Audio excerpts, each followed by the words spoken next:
বাজে রাত 9:47। দেখো, তা এখন আমার বরের পেঁয়াজি খাওয়ার শখ হয়েছে, তা বানাই পেঁয়াজিটা। চলো দেখো। পেঁয়াজ লঙ্কা কাটা হয়ে গেছে, এখন বেসন দেবো আর ওর সাথে লবণ দেবো। দিয়ে দিই।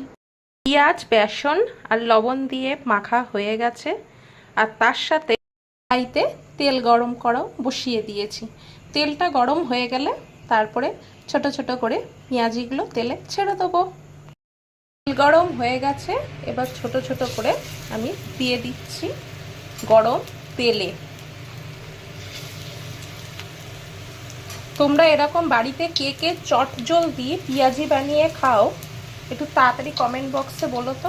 আমি কিন্তু এরকম চটজলদি বাড়িতে পেঁয়াজি বানিয়ে করে ফেলি যখনই খেতে ইচ্ছা করে।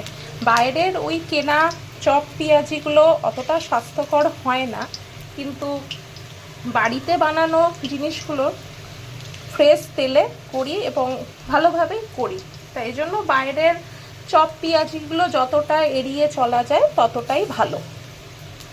চলো ভেজে নিই। সুন্দর করে লাল লাল করে পেঁয়াজিগুলো ভেজে নিয়েছি। কথাতেই আছে, যত ঝগড়া যেখানে তত ভালোবাসাও সেখানে। তা আমি পেঁয়াজি নিয়ে চলে এসেছি, চলো খেয়ে দেখা যাক কেমন হয়েছে খেতে। দারুণ দারুণ, একদম কচকচে। আমিও নিয়ে বসে গেছি, পেঁয়াজি ভাজতে গিয়ে ঘেমে টেমে একসার হয়ে গেছি। তা চলো একটা খেয়ে দেখি কেমন। খুব ভালো, খুব ভালো। তোমরাও বানিয়ে খাবে। চলো টাটা।